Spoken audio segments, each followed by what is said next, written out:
Abraham, Nabi Musa, Daud, Salomo, seluruh nabi-nabi, termasuk Yesus tidak pernah mengajarkan dosa Adam alaihissalam. Tiba-tiba muncul konsep ini dari belakang yang diusung oleh orang-orang Farisi. Sebenarnya yang mewariskan dosa itu bukan Adam, tapi yang mewariskan dosa itu adalah angkatan jahat. Dalam hal ini adalah orang Farisi. Lalu orang Farisi, karena mereka ini adalah orang-orang jahat, maka diputarbalikkan fakta yang ada bahwa sebenarnya orang Farisi ini benar-benar mewarisi dosa dari kakek buyut mereka menurut Yesus. Lalu yang namanya orang jahat memutar fakta yang ada, di mana salib adalah menyebabkan mereka menjadi orang neraka. Itu mereka putar bahwa kita selamat dengan darah Yesus. Artinya bahwa orang-orang Farisi yang mewarisi dosa dari nenek moyang mereka itu tidak ingin masuk neraka seorang diri. Maka orang-orang Farisi ini menjerat orang di luar mereka dengan membuat agama baru dengan konsep baru bernama Kristen. Jadi Kristen ini adalah penggenapan dari angkatan jahat yang mewarisi dosa dari nenek moyang mereka. Saya kasih data. Matius 23 nomor 15. Celakalah engkau wahai orang Farisi, orang munafik ahli Taurat, engkau menjelajahi daratan, mentobatkan orang menjadi pengikut agamamu. Setelah menjadi pengikutmu, kau jadikan orang neraka dan 2 kali lebih jahat daripada engkau. Artinya orang Farisi menjelajahi daratan, menyeberangi lautan, mentobatkan orang di luar dari mereka, menjadi pengikutnya, dan menjadi orang neraka yang 2 kali lebih jahat daripada orang Farisi itu sendiri. Nah, Yesus mengatakan di data selanjutnya, penuhilah takaran nenek moyangmu, wahai ular-ular, wahai keturunan ular beludak. Bagaimana mungkin engkau meluputkan diri kalian dari neraka jahanam? Sebab separuh dari nabi-nabi yang diutus kepadamu kau bunuh dan kau salibkan. Jadi penuhilah takaran nenek moyangmu atas pertumpahan darah orang benar, dari Habel sampai ke Zakaria. Aku berkata kepadamu bahwa semua yang aku katakan ini akan dipenuhi oleh angkatan jahat ini. Jadi dosa waris itu ada, tapi bukan Adam yang mewariskan. Kan Adam tidak mewariskan dosa, begitu juga istrinya. Tetapi yang mewariskan dosa adalah para pembunuh yang berasal dari Habel sampai kepada Zakaria. Nah, mereka ini adalah pelaku-pelakunya adalah keturunan daripada orang Farisi itu sendiri. Nah, jadi kalau saudara mengatakan Kristen mewarisi dosa apa? Kristen mewarisi bukan dosa dari Adam, tapi Kristen mewarisi dari dosa orang-orang Farisi. Seperti itu, Abang. Silakan, mungkin ada tanggapan sebelum kita naikkan teman kita yang bisa buka kamera. Silakan. Tanggapan saya, Pak, dosa yang diwarisi itu dosa ketidaksempurnaan kita, Pak. Bagaimana kita bisa tua, mati, dan sakit? Seharusnya kan di setiap keinginan kita itu pasti kayak ingin hidup lama, toh, Pak. Tapi karena batasan usia, ya itulah dosa warisan sehingga kita jadi tua dan mati sakit-sakitan, dan ya banyak banyak penderitaan juga yang dialami akibat dari dosa warisan itu. Makanya dari Yesus diutus untuk jadi tebusan. Tebusan ini dalam arti apa? Di Yohanes 17 ayat 3 itu dibilang di situ, barang siapa yang mengenal Allah yang percaya dan mengenal Allah dan Yesus yang engkau utus. Berarti ada 2 nih yang harus dikenal, toh, Pak, yaitu Yohanes 17 Tuhan nomor sendiri 3. dan Tuhan sendiri Yesus. dan juga Yesus. Ya. Nah, kalau Yesus di sini sebagai yang diutus, toh, Pak. Jadi Ya, dia betul. diutus dari surga turun ke bumi. Iya. Diutus bapaknya lah, dalam Alkitab itu dia disebutkan putra. Karena di Kolose 1 ayat 13 sampai 15, Yesus itu merupakan ciptaan yang paling pertama. Paling pertama yang artinya dia ciptaan Allah sendiri, dan menurut Alkitab sendiri Yesus memang bukan Tuhan yang harus disembah. Seperti itu, Pak. Dari Kejadian sampai Wahyu itu tidak ada yang menyebutkan bahwa Yesus itu Tuhan yang harus disembah, melainkan dari Kejadian sampai Wahyu itu selalu Yesus disebutkan itu sebelum di bumi, Yesus selalu berada di sebelah kanan Allah, sebelah kanan Tuhan sebagai asistennya lah. Kalau misalnya diterjemahin seperti asisten Allah untuk membantu pekerjaan Allah sendiri. Seperti itu, untuk menciptakan semuanya. Seperti itu. Baik. Jadi, ya silakan. Masih ada? saya rasa sih begitu, Pak. Oke. Kalau dibilang Baik. Yesus itu salah satu ciptaan Allah, tapi dia juga berperan sangat besar untuk menebus, sebagai tebusan untuk mendamaikan kembali manusia dengan Tuhan, agar manusia bisa mendapatkan kesempatan hidup abadi di bumi. Seperti itu. Baik. Jadi gini, Bung. Kita tidak akan mampu menunjukkan data Adam mewariskan dosa, itu kita tidak akan pernah mampu, baik di Al-Quran maupun di Bible. Al-Quran mengatakan walaqad karramna bani Adam. Sungguh aku Allah telah memuliakan anak cucu Adam. Jadi kita ini adalah makhluk yang dimuliakan. Kemudian di dalam kitabnya orang Yahudi jelas dikatakan Kejadian 1:28, Kejadian 5 nomor 2, Adam dan keturunannya baik laki maupun perempuan itu adalah makhluk-makhluk yang dimuliakan oleh Allah. Jadi Bible, Al-Quran, kitabnya orang Yahudi dan juga Al-Quran mengatakan Adam dan keturunannya itu adalah makhluk yang dimuliakan, makhluk yang diberkati.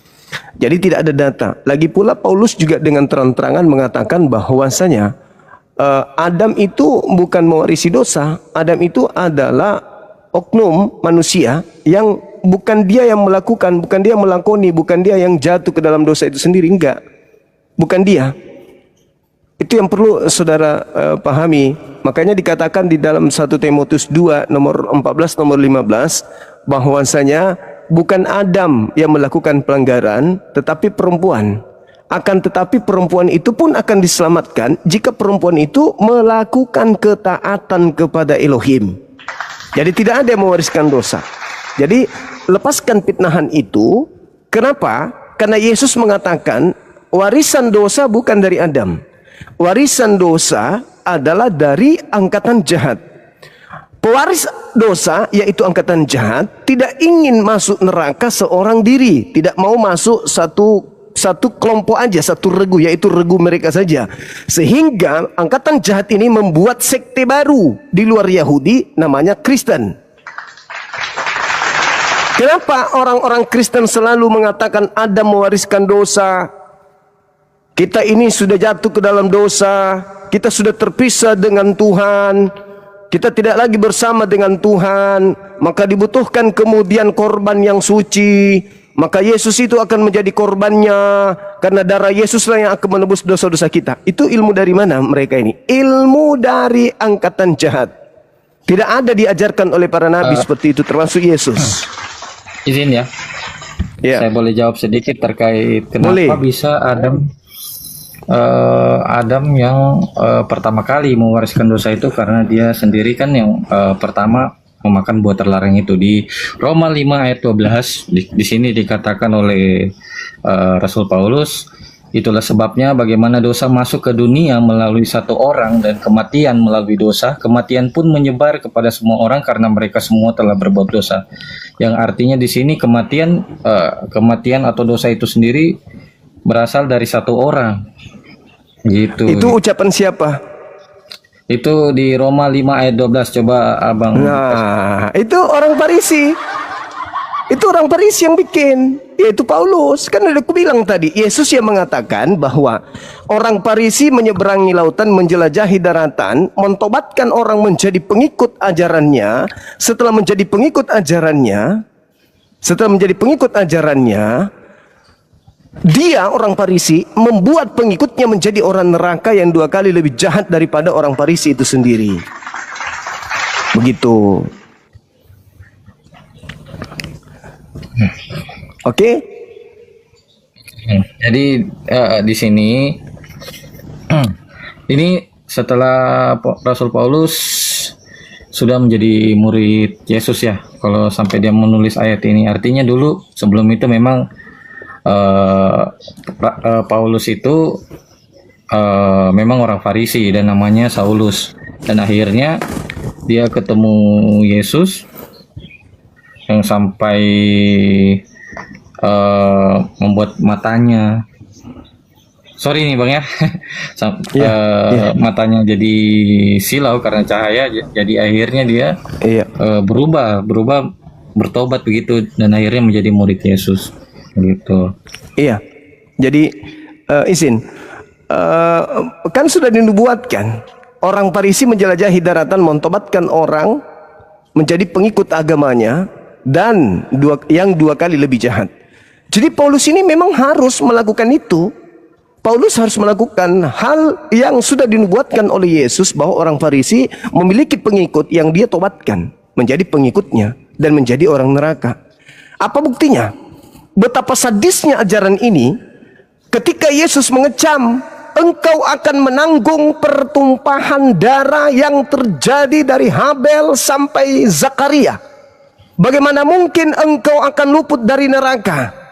Karena kau telah membunuh, karena kau telah menyalib orang benar. Titik. Tiba-tiba sang Farisi memutar keadaan. Apa itu? Membunuh orang benar, yaitu Yesus, menyebabkan darahnya menyelamatkan dunia. Wow. Yesus mengatakan menyalib orang benar menyebabkan masuk neraka. Kenapa demikian? Coba baca di Amsal 6 nomor 16. 6 perkara yang dibenci oleh Tuhan, bahkan 7 kekejian di dalam hatinya, yaitu menumpahkan darah orang yang tidak bersalah. Keluaran 23:7-8, jangan kau membunuh orang yang benar, jangan kau membunuh orang yang tidak bersalah, sebab aku Tuhan tidak akan membenarkan orang yang bersalah. Tiba-tiba saja Paulus merubah itu semua. Dia rubah Paulus. Kenapa dia merubahnya?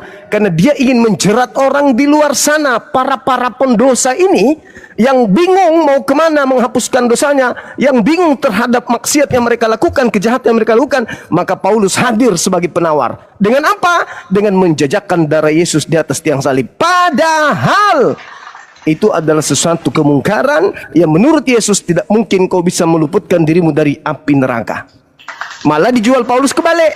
Salib adalah keselamatan, salib adalah kemenangan, padahal salib adalah kebinasaan. Itu menurut Yesus. Dibalik oleh Paulus. Kenapa? Untuk menjerat orang di luar kelompoknya agar masuk menjadi pengikutnya. Itulah Kristen yang menjadi korbannya. Silakan. Oke. Kalau menurut Bang Zuma sendiri ya, kalau menurut saya kalau kayak neraka itu, kalau di Alkitab itu dia itu diartikan berarti seperti Sheol, atau bisa diartikan kuburan umum. Kuburan umum. Kalau istilah umumnya itu seperti kuburan umum gitu. Jadi neraka api yang bernyala-nyala dan penyiksaan terus-menerus itu, Bang, menurut saya itu sama sekali tidak ada, Bang ya. Kalau menurut saya nih, menurut yang saya tafsirkan. Karena kenapa? Karena neraka itu tempat seperti apa sih, Bang? Misalnya kita anggaplah kita berbuat dosa selama kita hidup lah. Apakah itu seimbang dengan kita di neraka selama-lamanya? Kan tidak masuk akal toh. Jadi itu sangat tidak seimbang sekali. Misalnya kita berbuat dosa selama seumur hidup lah, katakanlah seumur hidup. Terus kita disiksa di api neraka bernyala-nyala itu, kita dihukum selama-lamanya. Apakah itu setimpal? Kan menurut logika saya itu tidak setimpal, karena itu menandakan bahwa Tuhan itu sendiri yang menciptakan neraka itu jahat dan menghukum orang-orang ke situ. Bagi yang tidak mau mendengarkan dia hukum, disiksa secara terus-menerus. Logikanya seperti ini, Bang. Misalnya kalau kita punya anak, anggaplah berbuat nakal. Ini kita sendiri, Bang ya, yang punya hati dan otak. Masuk akal enggak kalau misalnya anaknya kita buat nakal, terus kita hukum dia, kita taruh tangannya di atas kompor. Di atas kompor kan tidak mungkin toh bang. Itu secara logika dan pikiran kita manusia. Tidak mungkin saya mau hukum anakku ini, saya mau bakar DP tangan. Saya mau hukum dia, saya mau pukul tangannya kasih patah. Kan tidak mungkin toh. Ya mungkin seperti itu Tuhan bang. Apalagi Tuhan yang paling sangat menyayangi manusia, kan sangat tidak masuk akal kalau menurut saya ya. Dia membuat tempat seperti itu. Jadi neraka yang disebutkan di sini mungkin kan kalau di kitab Kejadian dibilang setelah engkau mati engkau akan kembali ke debu, ke tanah. Jadi sama sekali tidak kemana-mana bang. Ini juga sepadan dengan Pengkhotbah 9 ayat 5. Pengkhotbah 9 ayat 5 ini dibilang begini, orang hidup sadar bahwa mereka akan mati, tapi orang mati sama sekali tidak sadar akan apapun. Di ayat yang ke-10 juga itu dikatakan yang di bawah langit itu sadar bahwa mereka akan mati. Jadi itu sih bang. Oke, sekilas baik. menurut saya. Dan terus untuk Yesus sendiri dia kalau di yang sebenarnya ini bang, dia bukan Tuhan yang harus disembah, karena selama dia di bumi, kalau misalnya dia Tuhan yang harus disembah, harusnya dia mengajarkan sama muridnya, beginilah kamu harus berdoa, kamu harus berdoa dengan namaku, kamu harus menyebut namaku, kan harusnya begitu toh bang. Tapi dia malah menyuruh muridnya untuk berdoa kepada Bapa yang di surga, bukan sama dirinya. Misalnya, Bapa kami yang di surga, dikuduskanlah namamu, datanglah kerajaanmu. Kan seperti itu. Yesus di dalam doanya itu ingin meminta agar kerajaan surga itu datang ya bang. Datang dari surga turun ke bumi. Nah, kenapa kira-kira begitu bang? Yesus meminta kerajaan surga itu supaya turun dari surga ke bumi. Karena kalau kita tahu sendiri bang, bumi ini kan keadaannya sangat kacau ya, dipenuhi dengan peperangan, penderitaan. Karena yang dibilang di 1 Yohanes 5 ayat 19, kerajaan surga bersih dan sangat berbeda jauh dengan dari bumi sekarang. Makanya di situ Yesus meminta agar kita berdoa agar segera kerajaan Allah datang memerintah dari surga ke bumi, agar bumi sama seperti di surga. Kan begitu doa Yesus toh. Bumi sama seperti di surga, artinya bumi bersih sama seperti di surga. Jadi tidak ada lagi yang seperti sekarang ini, banyak begal dan lain-lain. Karena itu penguasanya, yang penguasa bang ya, kalau menurut Alkitab itu penguasanya si jahat atau setan, si iblis yang kuasai dunia sekarang ini bang, gitu. Jadi menurut saya seperti itu. Dan ya itu sekali lagi. Ada lagi? Kenapa dia minta agar kerajaan surga datang, agar kehidupan manusia di bumi damai ya. Damai, aman, dan tentunya manusia pasti akan dikembalikan, di kondisi yang sempurna, sesuai yang sesuai yang dikatakan di Wahyu 21 ayat 3 dan 4, bahwa jika kerajaan surga sudah memerintah di bumi, dibilang di situ bait Allah akan memerintah di bumi. Di ayat yang keempat dikatakan bahwa tidak ada lagi penderitaan, tidak ada lagi kematian, tidak ada lagi tangisan. Hal-hal yang sudah dahulu terjadi, yang sekarang kita alami, tidak akan terjadi lagi di masa depan, di bumi yang akan datang, yang dimana Tuhan yang memerintah secara langsung. Terima kasih bang.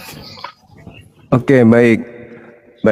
Jadi saudara harus melakukan pendalaman materi lagi bang. Jadi Anda mencampur adukkan semuanya dengan konsep Anda, karena Anda membaca Bible, tapi itu disambungkan semuanya. Kalau berbicara mengenai Kejadian, berbicara mengenai kitab Torah, berbicara mengenai Adam, berbicara mengenai Abraham, itu harus kita dudukkan pada zamannya. Jangan ajaran Abraham kita dudukkan di Yesus. Kenapa? Karena ajaran Tuhan itu tidak langsung sebegitu diturunkan kepada seluruh umat, enggak. Yesus saja berkata dalam Yohanes 16, masih banyak yang ingin aku ajarkan kepadamu, tapi kamu belum sanggup untuk menanggungnya. Zaman Yesus aja masih banyak ajaran yang belum bisa diajarkan karena manusia belum sanggup menanggungnya saat itu. Jadi jangan digabung semua seakan-akan ajaran pada zaman Abraham itu diajarkan di zaman Yesus. Enggak kayak begitu. Buktinya di dalam pengajaran Yesus di dalam Yohanes 5 nomor 29, Yesus berkata, nanti orang yang mati akan dibangkitkan dari kubur. Mereka yang berbuat baik akan dibangkitkan untuk masuk ke surga. Mereka yang berbuat jahat akan dibangkitkan, dilemparkan ke neraka. Jadi itu tidak bisa dipungkiri. Ajaran para nabi itu berkesinambungan. Tapi pada zaman Yesus itu hanya untuk berlaku pada zamannya dia saja. Kenapa? Karena akan datang pengajar yang lebih sempurna ajarannya. Seperti itu adanya. Nah, terkait dengan tema kita di sini, saya katakan sekali lagi, tidak ada mewariskan dosa. Yang mewariskan dosa itu adalah orang Farisi, dan penerima waris itu adalah Kristen. Nah, saya kira begitu abangku. Jadi kita cukupkan sampai di sini. Nanti kita akan lanjut lagi lain kali ya saudara ya. Nanti lain kali kita sambung lagi saudara Zero. Makasih ilmunya luar biasa. Oke? Bang. Siap.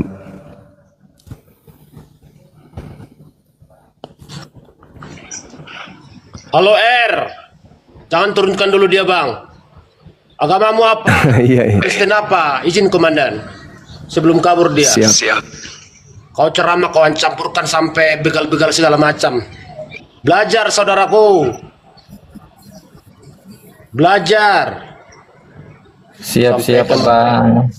Iya jangan begitu. Enggak gerejanya apa izin. Saya sangat menghormati Anda, tapi kalau Anda buat narasi yang melenceng-melincang, ngeri-ngeri sedap juga bro. Maaf bang ya, itu bukan narasi, itu semua berasal dari Alkitab memang. Alkitab mana ada di Alkitab kalau apa? mau mungkin baca sendiri ayat-ayat yang saya sebutkan semua tadi. Iya. Terima Bang kasih. cuma tadi sampaikan kepada saudara, jangan dicampur adukan segala sesuatunya gitu loh, sampai masuk begal segala macam. Mana ada begal di Alkitab? Kan contoh bang. Contoh, Ya, kalau dunia katakan sekarang contoh. ini kan penuh dengan kejahatan kayak begal dan lain-lain Ini kan loh, kayak Bang. gitu bang. Tempatkan diri Anda itu seperti sebagaimana sebenarnya gitu loh. Jangan ini ke sana kau ajak. Ini kan diskusi lintas agama. Kenapa Anda seolah-olah merasakan Bang Juma satu aliran dengan Anda coba? Bang Juma kan jelas-jelas di keyakinan yang berseberangan dengan kita. Abang tahu itu kan? Seolah-olah kau ceramah buat beliau. Bang, siap.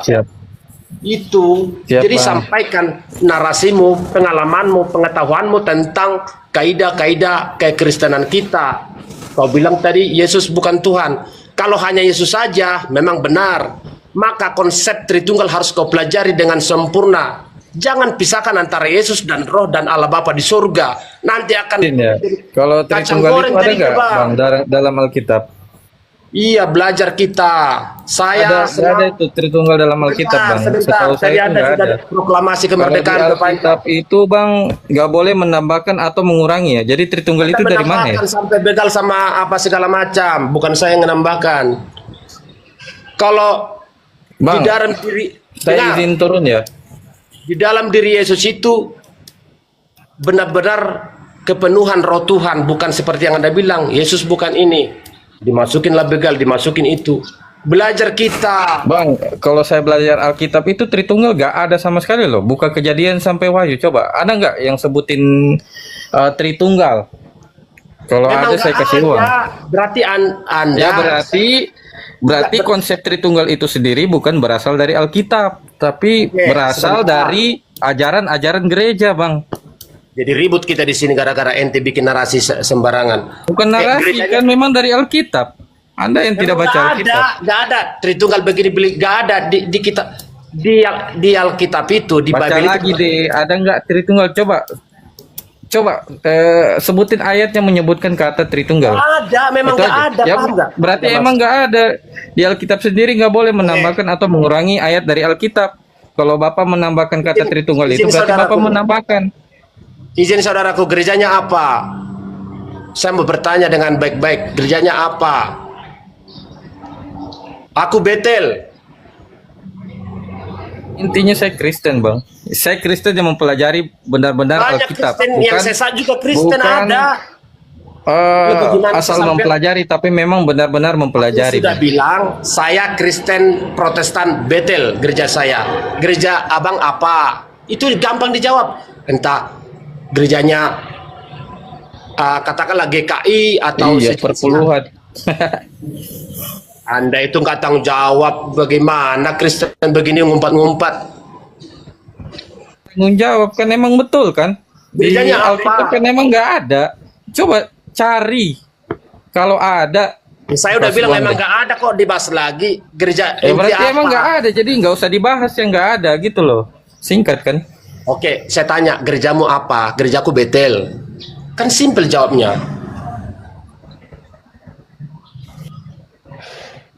Gereja abang apa? Pasti aku Kristen, Bang. Ya Allah. Kristen Protestan. Di sana juga ada ngaku-ngaku loh. Bukan begitu. Apa sih yang harus ditutup-tutupi? Itu aku belajar loh. Itu aku belajar. Alkitab Iya. memang seperti itu. Cuma saya bertanya gerejanya apa? Saya Betel. Bang Juma tahu saya. Saya tahu Bang Juma sudah 1 tahun lebih, mau 2 tahun. Ya, yang tidak, yang bukan Tritunggal ya. Yang jelas Yesus itu. Saya nggak putra nanya itu Allah. lagi. Saya udah Putra bilang Allah. nggak ada emang tertulis. Cuma pemahaman Anda belum sampai. Maaf aja. Sorry to say. Maksudnya gerejanya apa? Buat gereja lah. Kita di sini kan bahas ayat Alkitab sama dalil-dalil. Ya Allah, ya kenapa ini manusia susah banget nyebut gerejaku ini loh. Selesai. Ngapain? Masa kita ini bahas ayat Alkitab loh. Kamu nggak bisa nyebutin kata Tritunggal itu di mana ya? Perdebatan selesai, berarti nggak ada. Sebelum kau bahas-bahas ayat ke saya hanya bertanya, gerejanya apa? Gereja ayam toh kayak dibilang anak-anak di sini apa? Kawan-kawan di sini. Gereja saya ini selesai. Adalah. Ya. Kau penyembah pohon ya? Saya penyembah Bapak yang Yesus sembah. Gitu loh. Waktu Yesus di bumi kan Yesus berdoa sama Bapaknya. Itu yang saya sembah. Yang Yesus sembah, saya sembah juga. Anda merendah, saya lebih merendah lagi. Saya tanya, gerejanya apa, saudaraku? Adalah. Pokoknya saya Kristen Adalah Protestan. sesuatu yang terjadi. Gimana ini ya? Alkitab. Gak penting loh nanya-nanya gitu. Gak penting. Ketika Anda mengutarakan gereja saya ini, maka akan otak kecil saya, oh ini dia, ini pemahamannya, ini pengertiannya, oh ini dia. Tidak bermaksud apa-apa. Jadi saya bisa meletakkan, oh Anda ini siapa gitu. Ini ayat Alkitab aja, Bang. Oke, kau bahas apa sama saya? Jadi kita yang apa nih? Sebenarnya Bang Juma yang punya kuasa di sini, bukan ente. Bahas apa? Kalau Yesus kan sudah jelas itu putra Allah, itu sudah jelas-jelas.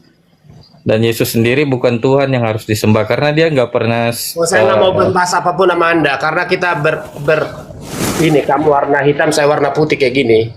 Jadi nggak nyambung. Iya, siap. Oke. Siap abangku. Iya.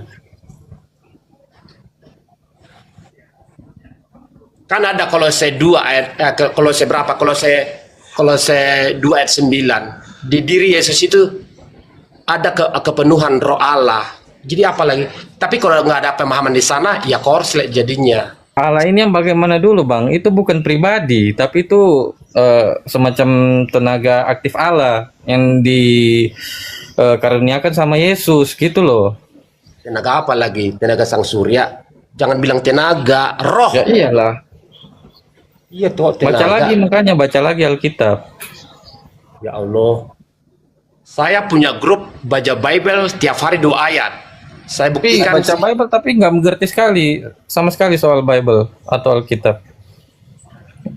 Saya tidak mau perpanjang lagi sama sampean, tapi saya menghormati Anda selaku umat ciptaan Tuhan yang paling mulia, makhluk ciptaan Tuhan yang paling mulia. Saya sama Bang Juma aja, kalau saya pun tidak lagi berpanjang lebar sama Anda. Ya Bang, kasih Bang. Izin ya, saya izin turun. Terima kasih. Oke, so saudara Zero, thank you. Makasih. Saudara BCT, Tian, semangat sore. Dari mana Bang? Selamat sore. Dari Kristen Abang. Iya, saya dari Kristen. Boleh buka kamera saudara BCT, silakan dari Kristen. BCT. Terbalik namanya ini, harusnya TBC. Terbalik-balik. Ya, oke Bang Tian, boleh buka kamera silakan. No, izin ini Bang Juma, follower aku belum capai, jadi belum bisa dibuka kameranya itu. Bisa. Kita monitor di sini bisa, Bang. Tinggal Anda buka. Tinggal Anda terima yang saya kirim barusan. Simpan, maka terbuka sudah. Kayak Bang Kiko ini. Sahabat kita yang ganteng kali. Paling jelek Bang, izin. Enggak lah. Mana dilempar Bang? Aduh, Pak. Tiap kata teman-teman, naik Bang Juma, naik Bang Juma. Dilempar, kita macam cerepet di sana, nggak ada apa-apanya. Saya bilang seperti itu. Saya bilang, kalau nggak cukup ilmu di sana, Bang Kiko, lempar. Bang Kiko, sedikit saya tambahkannya sedikit ya. Masalah Jangan tadi itu ya. sama saya Bang, jangan begitu Bang. Siapa namanya, dari mana, gerejanya apa? Enggak, sama abang tadi tuh yang dikatakan membahas Alkitab itu yang bukan disembah oleh kepada Tuhan Yesus itu. Itu sebenarnya tuh kalau kita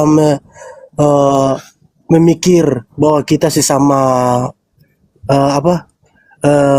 menyembah kepada Allah, kepada Tuhan, itu harus tahu kita saling menghargai lah.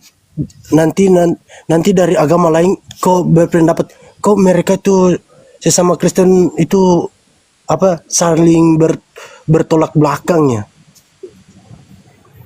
Enggak, Makanya sampai saya naik itu, saya mau tegur dia gitu. Kalau dikatakan Kristen ya bilang aja Kristen itu, gereja mana dikatakan gereja mana ya diiyakan gereja mana. Jangan sesama Kristen itu bertolak belakang. Jadi Izin, Bang. aku pun malu. Dikit aja. Saya bilang, namaku ini, asalku ini, alamatku ini, saya gereja ini. Abang apa gerejanya? Cuma ditanya itu, nggak perlu kau tahu itu. Lah bagaimana pengecut banget. Iya, makanya aku sampai naik kepada komalnya Bang Juma ya. Baru 2 kali ya saya naik di komal Bang Juma nih. Jadi saya itu malu gitu. Sesama Kristen itu bertengkar gitu. Lagi pula di rumahnya, di room Islam gitu. Gak usah bahas. Nanti pendapat teman-teman lain itu gimana? Gitu kan? Kita makanya teman-teman Kristen semua, mari meletakkan diri kita itu pada sesuatu hal yang benar gitu loh. Kalau nggak tahu jangan maksa-maksain diri. Kalau saya sama Bang Juma, Bang saya nggak tahu, Bang tolong bacain, mata saya nggak bisa lihat. Bisa lo minta tolong sama siapapun. Di situ kan dilarang, begal pun nggak boleh. Assalamualaikum, salam, haleluya, haleluya. Salam kebenaran, salam sejahtera. Boleh nggak aku ini ngomong kepada kalian yang 4.000 ini, Pak Juma, saya ini minta tolong untuk beli beras, boleh nggak? Ini wadahnya. Pilih nomor rekening kau. Ini Pak, Aku lebih suka begini. semoga ada orang baik di sini. Aku lebih suka kayak gini dah. Aku Bang jujur Juma, Pak, tolong. nah, Pak. Coba lihat Pak, ini Pak sakit Pak kehidupanku Pak.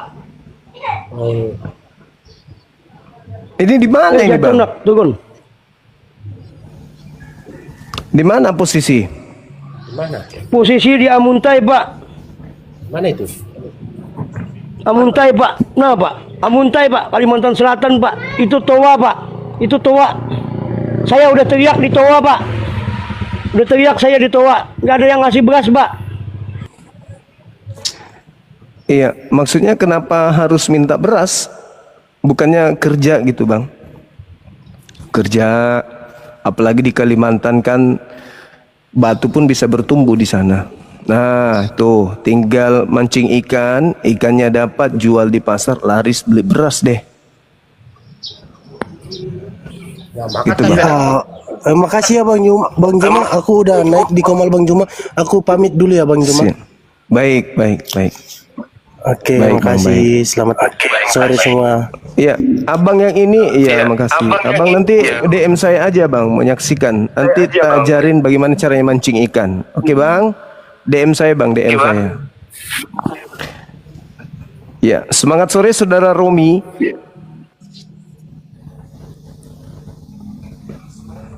Kenapa dia? Lari dia. Gimana kabarnya sore ini Bang Kiko, sehat? Alhamdulillah, puji Tuhan sehat Bang. Alhamdulillah. Iya, syukurlah. Saya Utamanya judul ini ngeri sekali nih Bang. Tadi malam ini udah keras sama siapa tuh yang pendeta siapa? Pendeta siapa tadi malam itu Bang yang pakai helikopter itu Bang? Leo. Pendeta Leo. Selamat sore Bang Zuma. Sore Ayah Al. Dari mana Bang? Kristen? Tangerang. Iya, agamanya maksudnya. Saudara Gula Aren, Saudara Dino bisa perkenalkan keyakinan kita dari mana? Nako pendek ba apona harus plaki. Wes, seluruhku pale, seluruhku. Capo Harus plaka. Panona, Bang.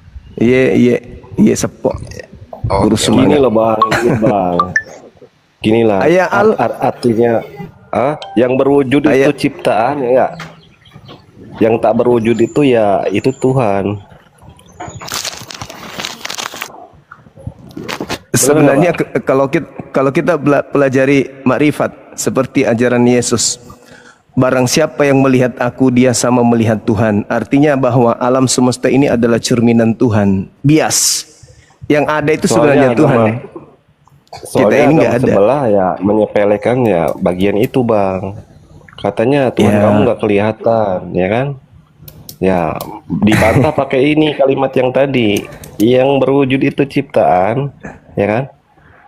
Yang tidak berwujud dia itu nggak bisa diciptain. Iya.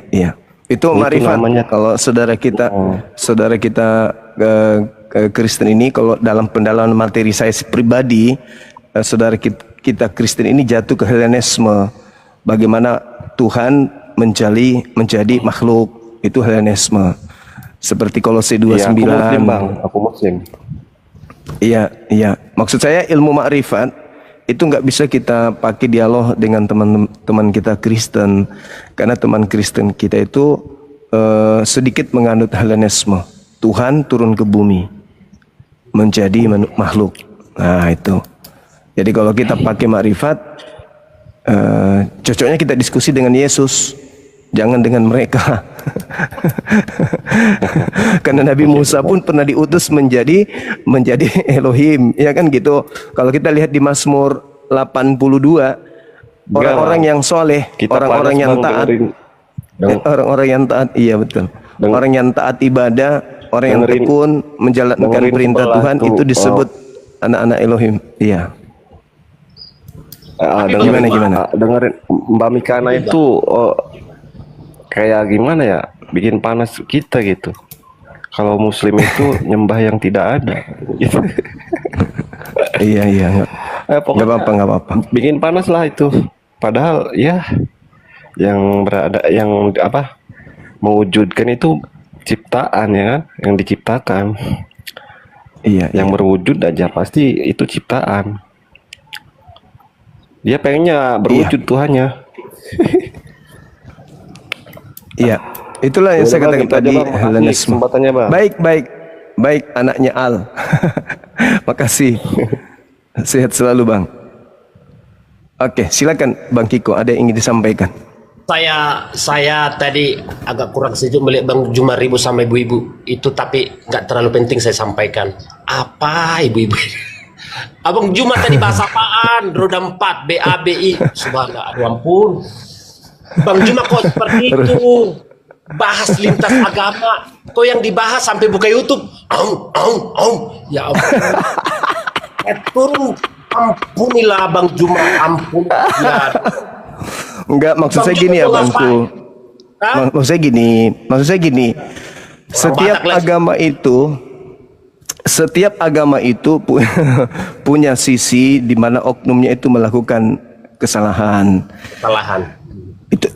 Itu pasti. Jadi kalau kita berdialog agama, sebisa mungkin jangan kita mengedepankan sesuatu yang sifatnya oknum. Kenapa? Karena di agama kita juga ada oknum.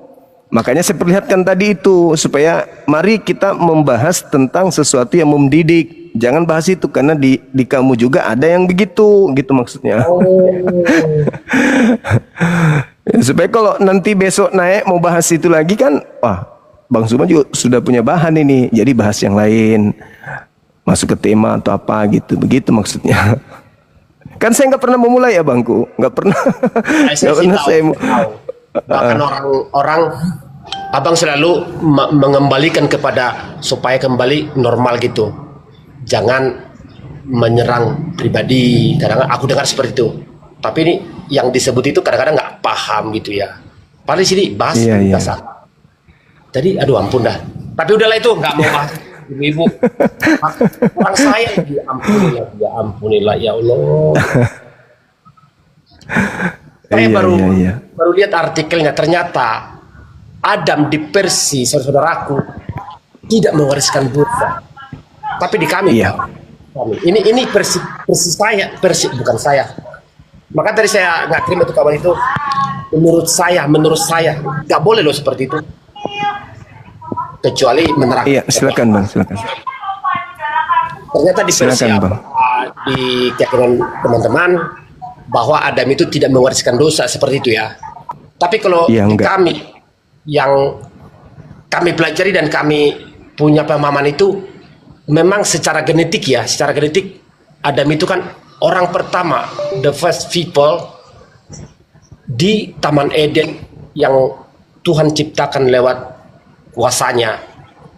Dan saya dengarkan tadi abang bilang juga bukan Adamnya, tetapi dalam keimanan kami memang bukan Adam, tapi di keimanan kami, di kepercayaan kami, di ajaran kami, kalau Adam itu, Hawa itu terambil dari tulang rusuk sebelah kiri dari Adam itu sendiri. Maka boleh dikatakan satu jiwa, satu badan.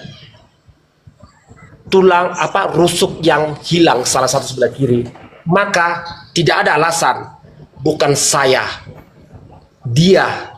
Tetap dalam pengakuan itu, akuilah kalau kamu sudah melakukan kesalahan itu. Jadi nggak ada, bukan Adam, nggak boleh mengelak. Karena di versi kami, di keyakinan kami, Hawa terambil dari tulang rusuk Adam itu sendiri. Maka selalu disebut Adam lah yang melakukan dosa itu. Itu Bang, tentang dosa warisan itu. Secara genetik, pelanggaran itu dilakukan Adam seperti itu. Ternyata tadi saya baca di keyakinan teman, Adam itu tidak mewariskan dosa. Tapi abang mengambilnya jadi Zakaria. Dan perihal apa saya? Satu lagi. Kenapa di tengah abang ngambilnya? Apakah dosa itu permulanya di tengah? Terjadi di tengah? Kenapa nggak dari awal? Awal manusia pertama itu melakukan dosa itu, pelanggaran itu. Baik. Jadi sebenarnya gini, kalau kita mau runut dalam diskusi ilmiah, diskusi akademik, kita harus mendudukkan Tuhan pada porsi sebagai Tuhan pencipta. Tuhan pencipta langit dan bumi, maha segala-galanya, disebut maha pencipta karena dia bisa menciptakan seluruhnya. Iya. Tuhan menciptakan potensi baik, potensi jahat. Di dalam Yesaya 45 nomor 7, Tuhan menciptakan segala-galanya termasuk kejahatan. Nah, kalau kita lihat polanya, Tuhan menciptakan kejahatan, tapi kalau tidak ada syahwat pada manusia atau makhluk, maka manusia itu tidak akan jatuh. Contoh nih Bang, anak bayi tidak akan pernah, anak bayi itu tidak ada yang kemudian melakukan pencabulan. Kenapa? Karena tidak ada potensi. Meskipun kejahatan ada di sekelilingnya, tapi tidak ada potensi yang ada pada dirinya. Adam dicipta bukan jadi bayi. Adam dicipta dalam keadaan dewasa dengan tubuh biologis yang begitu sempurna, fi aksani taqwim, dalam bentuk sempurna. Di sekelilingnya sudah ada kejahatan dicipta. Jadi kalau kita mau mencari kesalahan Adam, sebenarnya ini kita berbicara mengenai akademik. Kalau kita ingin menyalahkan, maaf saya katakan bahwa kejahatan itu sudah ada yang menciptakan. Siapa yang menciptakan kejahatan itu? Apakah kita ingin mengatakan Allah itu jahat? Tentu tidak. Itu yang pertama. Yang kedua, kalau kita melihat dalam Al-Quran, apa yang dikatakan Al-Quran sama dengan yang dikatakan di dalam Kejadian 3 nomor 15. Aku akan mengadakan permusuhan. Nah sekarang siapa yang mengadakan permusuhan? Tuhan. Jangan Adam yang selalu dibalbalin. Tuhan yang menciptakan kejahatan, Tuhan yang menciptakan permusuhan.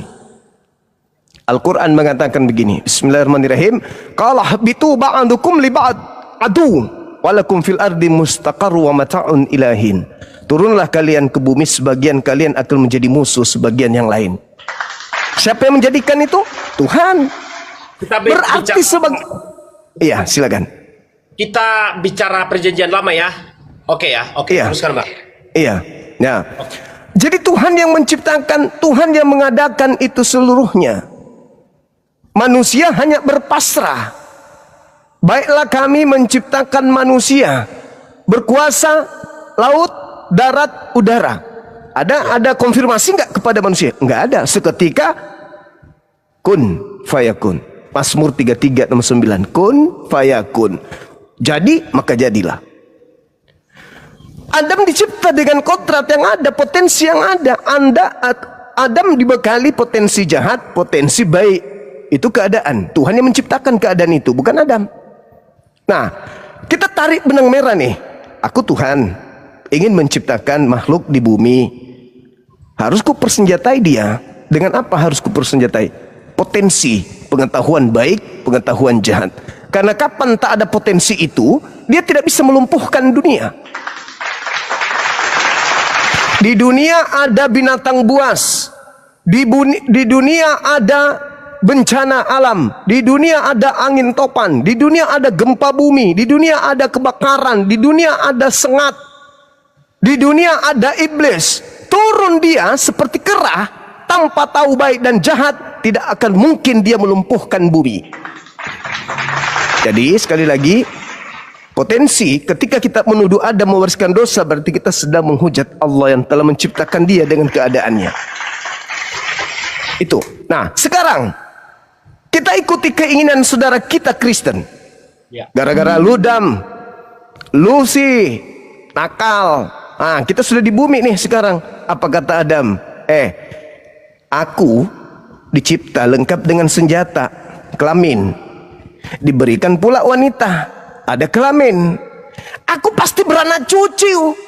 Kalau aku tidak berhasil digoda oleh iblis, anakku nggak bisa, cucuku. Nggak bisa cucuku, cicitku. Kenapa? Karena potensi aku dicipta dalam bentuk fi aksani taqwim, dalam bentuk yang sempurna. Bukankah orang Kristen mengatakan baiklah kita menciptakan manusia serupa dan segambar? Kalau serupa dan segambar, berarti potensi yang ada pada Tuhan juga ada pada aku, pada Adam. Tuhan bisa jahat, dalam arti kata bisa menghukum. Tuhan bisa menyelamatkan dengan kata lain kasih. Potensi itu juga ada pada diriku. Kalau bukan aku yang jatuh karena dosa itu, maka keturunanku bisa jadi kau. Maukah dosa itu dilimpahkan kepadamu bahwa kaulah penyebab dosa-dosa seluruh manusia di bumi? Tentu tidak mau, bukan? Jadi sekiranya Tuhan tidak menciptakan iblis, sekiranya Tuhan tidak menciptakan kejahatan, sekiranya Tuhan tidak menciptakan syahwat, keinginan, nafsu di dalam diriku, aku akan jatuh. Tidak, bukan? Bukan aku yang minta potensi itu, tetapi Dia yang telah menciptakan aku. Menyalahkan aku berarti sama Anda telah menyalahkan penciptaku. Maka lebih hebat di Al-Quran itu, fatalaqqa Adamu min rabbihi kalimatin fataba alaih innahu huwat tawwabur rahim. Adam ketika hilap nih, surat Thaha ayat 115. Adam hilap, Adam lupa dan tidak sungguh-sungguh untuk menghindari larangan makan buah pengetahuan, maka dia jatuh. Lalu Allah mengajarkan dia untuk bertobat, karena sesungguhnya Allah Maha Pengampun lagi Pengasih, Maha Penyayang lagi Maha Penerima tobat. Adam menerima, fatalaqqa Adamu min rabbi kalimatin fataba alaih innahu huwat tawwabur rahim. Adam jatuh, bukti bahwa ciptaan Allah bernama manusia sempurna, sangat sempurna. Andai saja Adam datang padanya iblis, datang padanya godaan, berjuta tahun, bermiliar tahun, Adam gak jatuh-jatuh, lalu apa fungsinya Adam diciptakan? Seibarat kerah, monyet, datang iblis menggodanya, hai monyet, kamu korupsi dong. Monyet tidak bergeming. Hai monyet, kamu bersinah dong. Monyet tak bergeming. Kenapa? Tidak ada keistimewaan pada monyet. Apa itu? Akal. Aku dicipta dengan fungsi itu. Dengan fungsi itu pula, ketika ada akal, diuji oleh Allah. Benarkah ciptaanku ini begitu sempurna, sama seperti aku? Bisa melakukan keingkaran, bisa melakukan ketaatan, bisa marah, bisa murka, bisa pengasih. Aku ciptakan dengan akal. Kun fayakun. Apa yang terjadi? Adam bisa menjadi baik, Adam bisa menjadi jahat. Nah, sempurna ciptaanku, turun kau ke bumi. Ku persenjatai ayat ini, Bang. Ya. Sebelum Adam dicipta, di Kejadian dan surah Al-Baqarah dikatakan, baiklah kami menciptakan khalifah di bumi. Berarti di bumi kan? Bukan di Eden. Baiklah kami menciptakan khalifah di Eden. No. Baiklah kami menciptakan manusia untuk mengisi bumi. Maka untuk mengisi bumi, apa yang harus dibekali kepada Adam? Tangan sudah ada, monyet juga ada tangannya. Kaki, monyet juga ada kakinya. Mata, monyet juga begitu. Otak, monyet juga ada. Limpa, lambung, anus, dan seterusnya, monyet juga ada. Apa yang bisa kugunakan untuk kuberikan kepada makhluk satu ini agar dia bisa menaklukkan bumi? Akal. Supaya dia bisa membedakan baik dan jahat. Silakan. Oke Bang Juma, tapi saya mau tanya dulu tentang Taman Eden. Kalau menurut ajaran Bang Juma, di mana? Di bumi atau di mana? Supaya nanti kita generasi nanti nggak bakal apa namanya berbeda. Iya. Tapi ternyata di mana itu?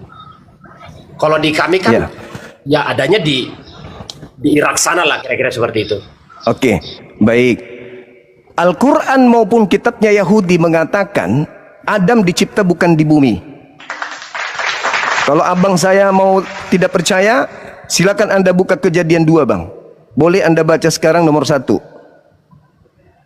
Izin Bang, bacakan. Minta tolong Bang. Saya minta tolong. Saya minta tolong. Saudara minta. Gak apa-apa Bang. Bukan dulu Bang. Karena mataku nggak jelas. Demikian, oke. Demikianlah riwayat penciptaan langit dan bumi beserta isinya. Oke. Berarti sudah ada kan? Demikianlah riwayat penciptaan langit dan bumi beserta isinya. Beserta isinya. Oke. Nah, kalau Eden dicipta di bumi, berarti Eden sudah ada nggak di situ, Bang? Berdasarkan dalil itu. Kejadian 2, demikianlah riwayat diselesaikannya penciptaan langit dan bumi beserta segala isinya. Dan segala isinya. Ya, kalau Eden di bumi berarti Eden sudah ada juga kan, Bang? Tuhan kan selesaikan dulu, iya kan? Selesaikan dulu penciptaan langit dan bumi dan segala isinya. Iya, itu Nah, benar. kalau Eden ada di bumi, berarti Eden sudah dicipta juga kan? Ya belum. Loh, berarti belum selesai. Ya, Tuhan menciptakan apa ini yang kita pijak ini Tuhan ciptakan dulu. Adam belum ada. Tapi di kita ya, saya tidak bermaksud harus memaksakan keyakinan kami harus kalian dengarkan loh, harus ini loh yang benar, bukan begitu. Kita sedang berdiskusi setiap keyakinan kita masing-masing untuk di permukaan ini, di permukaan kayak apa. Iya bang. Saya udah paham tadi. Diselesaikan seluruh jagat raya dan seluruh. Setelah selesai, Tuhan melihat, oh sudah sempurna. Maka di ajaran kami barulah diciptakan Adam. Dan Adam pun sama Bagus. Hawa. Bagus abangku. Saya ulang lagi. Kalau kita membaca Kejadian 2 nomor 1, demikianlah riwayat diselesaikannya penciptaan langit dan bumi beserta segala isinya. Berarti Eden sudah selesaikan? Karena Eden kan bagian bumi. Udah ya? Oke. Udah. Oke. Karena Eden di bumi nih. Ya. Oke. Tapi coba kita baca data 8-nya, Bang. Oke. Data 8-nya mengatakan dengan sangat jelas, selanjutnya Tuhan Elohim membuat taman di Eden. Tuhan baru mau membuat taman, dan tamannya bukan di bumi, tamannya di Eden. Dalam bahasa Ibrani, Gan Bi Eden. Nomor 8. Lalu kemudian selanjutnya Tuhan Elohim membuat taman di Eden. Di sebelah timur, disitulah ditempatkannya kemudian manusia yang dibentuknya itu. Jadi ini langit. Sebentar, izin, takut lupa bang. Abang harus sebutkan tapi makanya saya bilang tidak akan ketemu memang kalau memang berbeda tempatnya di mana. Kalau di ajaran abang kan di surga kan. Kalau kami memang Tuhan menciptakan itu memang di bumi. Itu yang di keyakinan kita.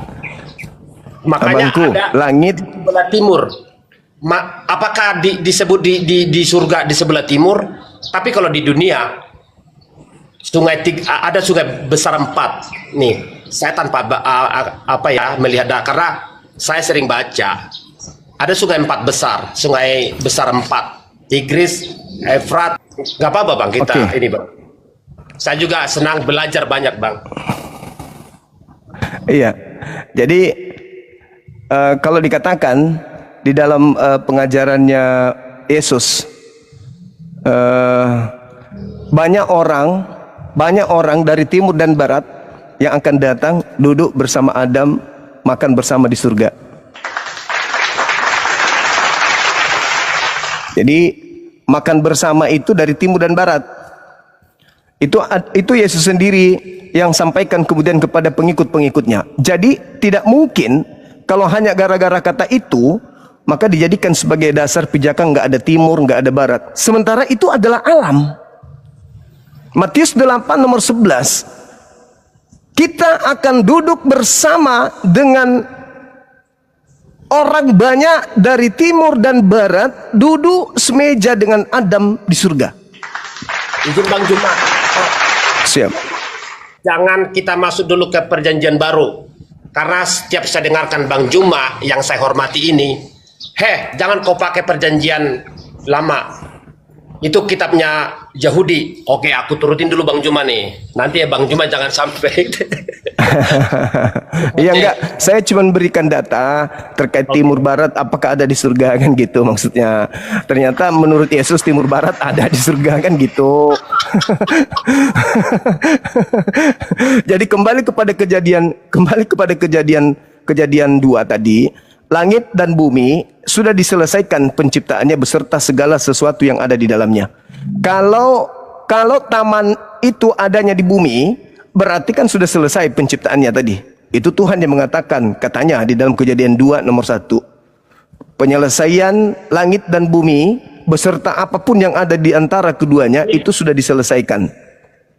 Lalu Tuhan membuat di Taman Eden sebuah taman di sebelah timur, di sanalah kemudian manusia yang dibuatnya itu, dibentuknya itu ditempatkan.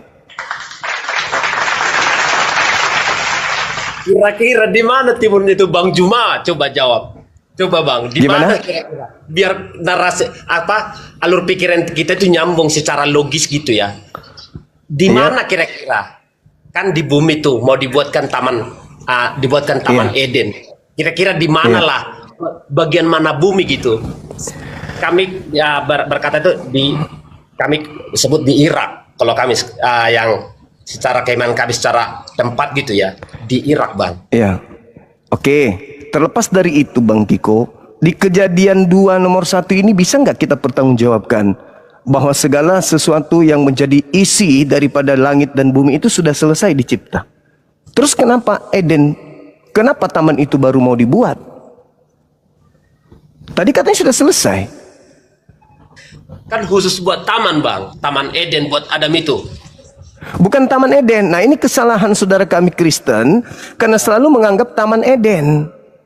Bukan Taman Eden, tetapi Taman di Eden. Iya Taman Eden dengan Taman di Eden itu beda abangku. Oke. Sama seperti taman di Eden, taman di bumi. Taman di bumi, taman di Eden. Eden adalah alam, posisi Eden sama seperti posisi bumi. Bedanya untuk saat ini, bumi adalah alam biologis, Eden adalah alam gaib. Jadi di alam, ya gimana? Kita ya Coba. selalu apa ya?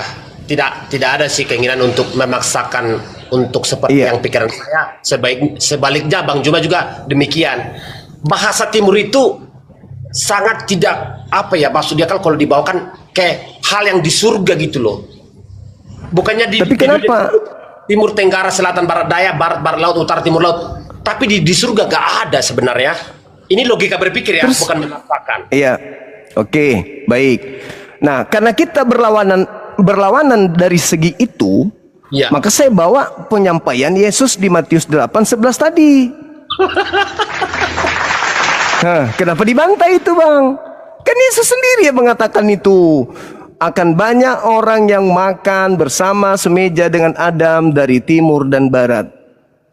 Berarti di surga ada bagian timur, ada bagian barat, ada bagian selatan, ada bagian utara. Bisa jadi, kan itu penyampaian Oke, data. itu menurut tempat kita masuk ke waris dosa. Oke, masuk kita. Oke. Tadi nggak kelar. Baik.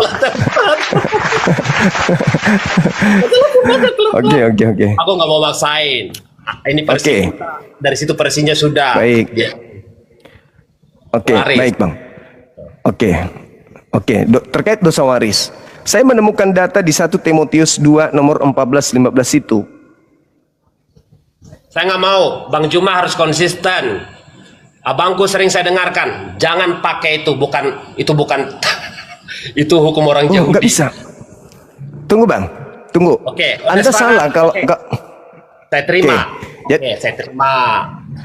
Jadi begini abangku, Al-Quran saya mengatakan tentang karakteristik ahli Torah, ahli kitab. Lima talbisunal haqqa bil batil. Orang ahli Taurat itu selalu mencampur adukkan antara hak dan yang batil. Paulus mengakui itu di Roma 7 Bang. Di dalam tubuhku ada dua keinginan.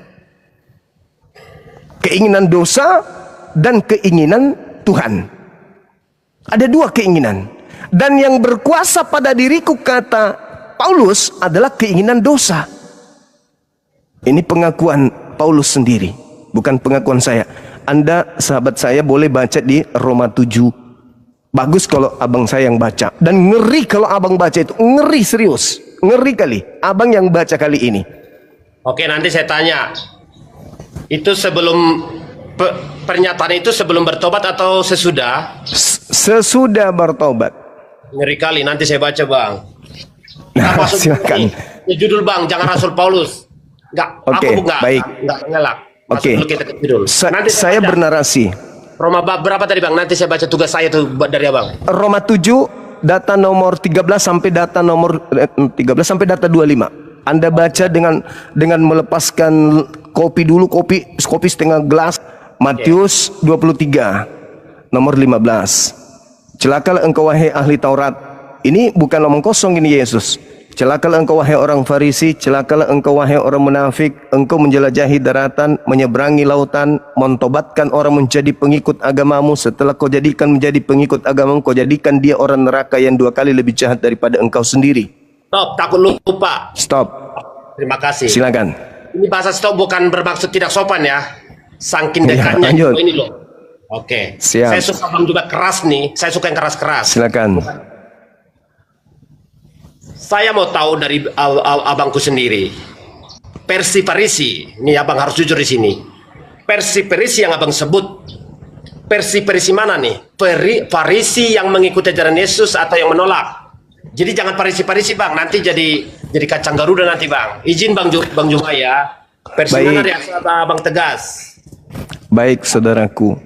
Oke.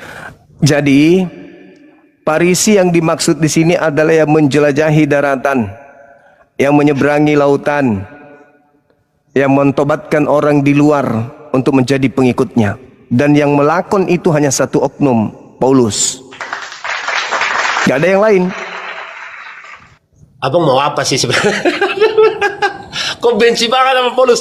Saya tadi tanya. Bukan, saudara. Saya angkat tangan kalau dibilang benci enggak. Saya berdasarkan data. Ada enggak orang Farisi yang melakoni ini selain Paulus? Kan begitu poinnya, Bang.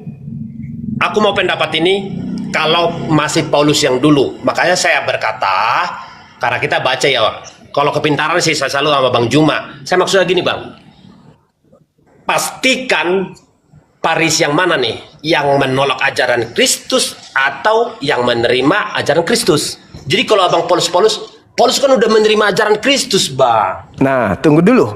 Oke. Ketika saudara mengatakan menerima ajaran Paulus, Ajaran faktanya Kristus. ajaran Kristus. Faktanya Ya. justru menggenapi ajaran Kristus palsu. Kenapa palsu? Coba Bang. Baik. Kenapa palsu? Coba kita lihat. Di dalam Matius 24 nomor 4 nomor 5. Apa kata Yesus kepada muridnya di atas Bukit Zaitun ketika mereka bicara dari hati ke hati? Ada 11 murid di situ. Di tahun 30-an, 33. Yesus berkata kepada mereka ketika ditanya, "Guru, apa tanda kedatanganmu?"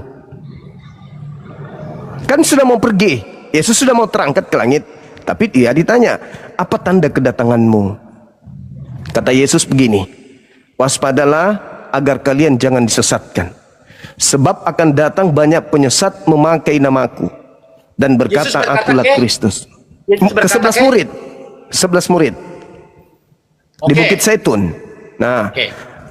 waspadalah agar kalian jangan disesatkan, sebab akan datang banyak penyesat memakai namaku dan berkata, akulah Kristus. Mereka akan menyesatkan banyak orang. Jadi apabila ada orang berkata ada Mesias di sini, ada Mesias di sana, jangan kau pergi di sana. Atau ada yang berkata ada Mesias di dalam bilik, ada Mesias di padang gurun, atau ada Mesias di dalam bilik, jangan kamu percaya. Sebab Kristus palsu dan nabi-nabi palsu akan datang melakukan tanda dahsyat, kekuatan-kekuatan dan mujizat-mujizat, sekiranya mungkin menyesatkan orang-orang pilihan juga. Camkanlah, aku telah mengatakannya terlebih dahulu kepadamu. Yesus tekankan, camkanlah, aku telah mengatakan kepadamu terlebih dahulu. Jadi kalau ada orang berkata ada Mesias di padang gurun, ada Mesias di dalam bilik, jangan kamu percaya. Sebab seperti kilat yang memancarkan sinarnya dari timur sampai ke barat, demikianlah kelak kedatanganku. Aku akan nampak di tengah langit, seluruh manusia akan melihat aku. Itu tanda kalau aku yang datang. Nah, itu tahun 30 Bang, tahun 33. Berjalan waktu 1 hari, 2 hari, 3 hari, 4 hari, 5 hari, 6 hari, setahun, 10 tahun, 20 tahun, 30 tahun. Murid-murid bertemu dengan Paulus. Apa kata Paulus? Hei, aku bertemu dengan gurumu loh ketika aku ke Damsyik. Aku dengarkan suaranya. Aku melihat cahaya. Apa nasihat Yesus kepada ke-11 murid? Percaya atau jangan percaya? Tapi bukan Paulus yang dimaksud Abang Juma. Saya ulang lagi, apabila ada orang berkata melihat ada Mesias di sini, ada Mesias di sana, jangan kamu percaya. Percaya. Camkanlah. Ya, Camkanlah. Aku telah mengatakan terlebih dahulu kepadamu. Kalau ada orang berkata ada Mesias di gurun, ada Mesias di bilik, jangan kau percaya. 10 tahun, 20 tahun, 30 tahun bertemu dengan Paulus. Paulus mengaku, aku bertemu dengan Mesias ketika aku di dalam bilik. Di mana bilik itu? Di dalam penjara. Taimeong dalam bahasa Yunani. Taimeong itu bilik, artinya apa? Kamar rahasia. Kamar rahasia itu adalah sel penjara. Paulus di sana menulis, ya. Kenapa dia di penjara? Coba Bang Juma. Jadi Tunggu dulu bang. Oke, Jangan siap. kamu percaya. Oke. Jangan kamu percaya. Itu kata Yesus. Sekarang 10 tahun 20 tahun dia bertemu dengan Paulus, murid-murid bertemu Paulus dan mengatakan, aku bertemu dengan gurumu. Aku bertemu dengan Mesias. Aku melihat Mesias di padang gurun. Aku melihat Mesias dalam bilik penjara. Apa nasihat Yesus kepada muridnya? Percaya atau jangan percaya? Itu dulu bang.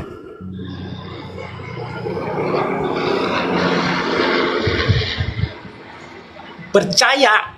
Kenapa saya bilang percaya? Karena Inilah abangku, mohon izin 10 detik.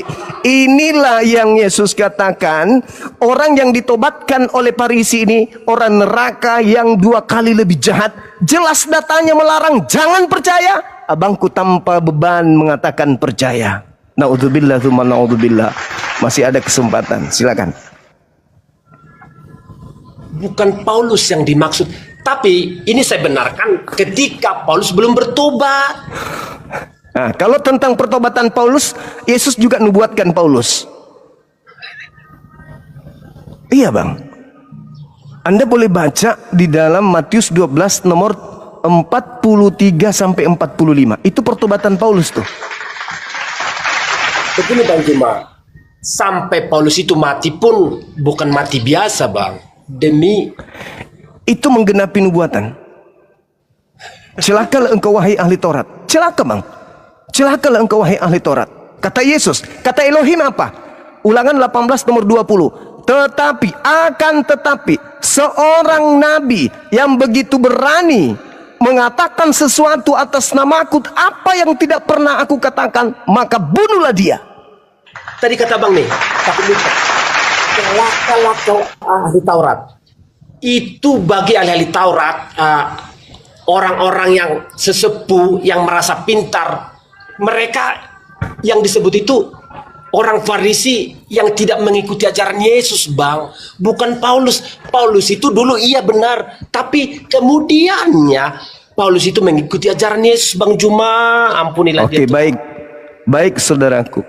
Ya. Kita buktikan apakah betul Paulus itu mengikuti ajaran Yesus.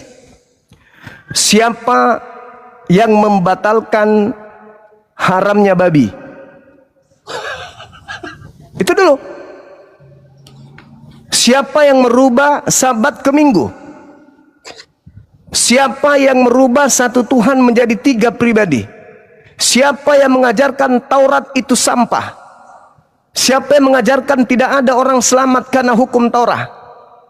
Siapa yang mengajarkan Yesus menebus kita dari kutuk hukum Taurat dengan jalan Yesus menjadi kutuk? Bukankah Yesus adalah jalan kebenaran? Kenapa dia di meja Paulus menjadi jalan kutuk?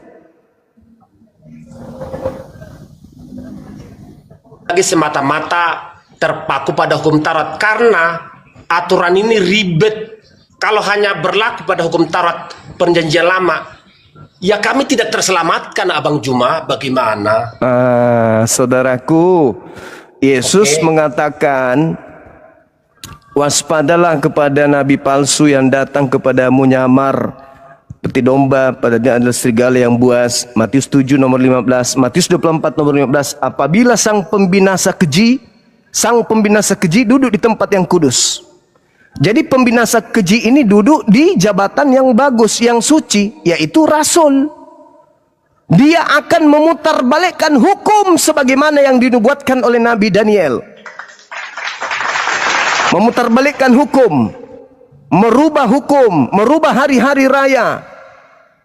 Coba kita baca Kolose 2 nomor 16, jangan lagi kau mau diatur tentang hari raya. Jangan lagi kau mau diatur tentang haramnya babi dan seterusnya. Jangan lagi kau mau diatur tentang sunat. Jangan. Apakah itu ajaran Yesus, Bang?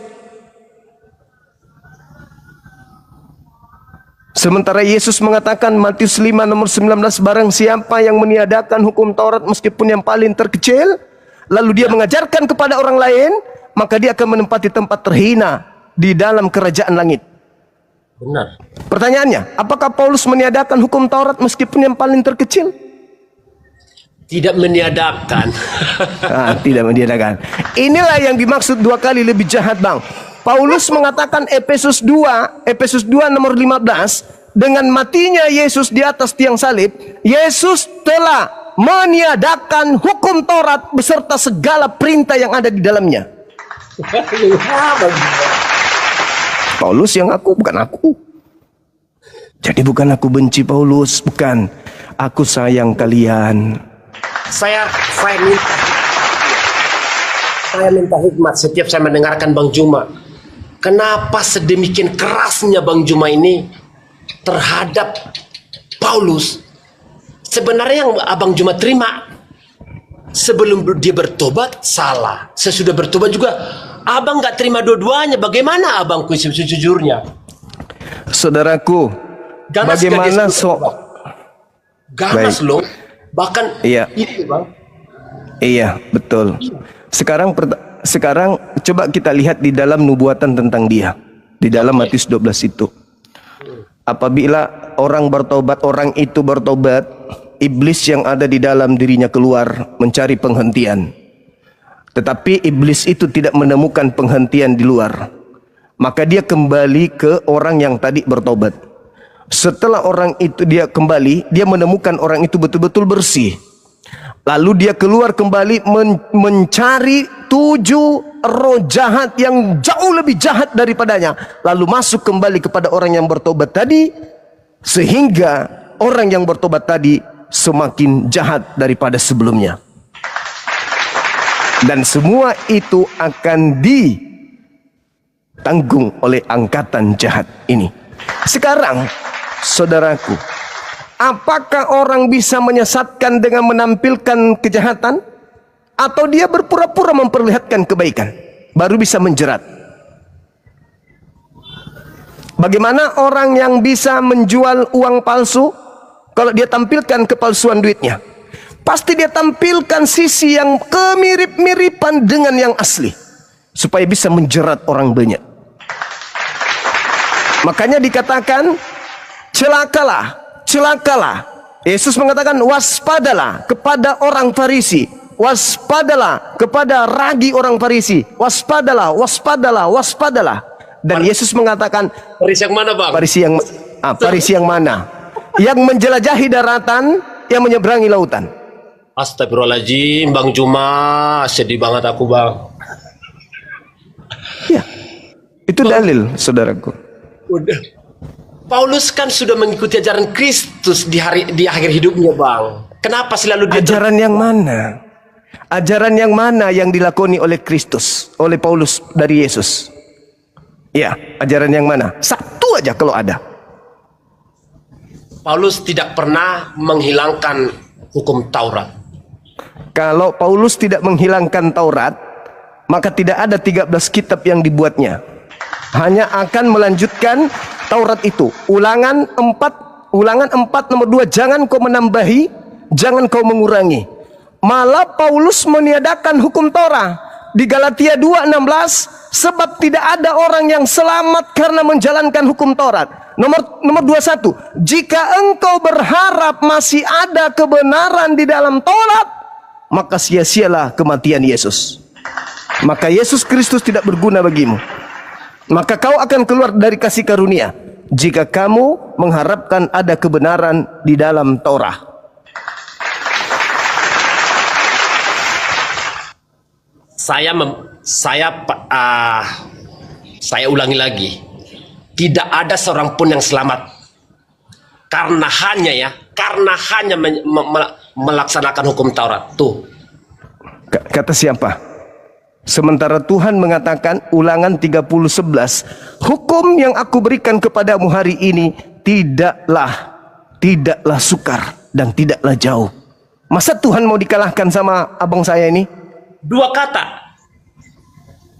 hanya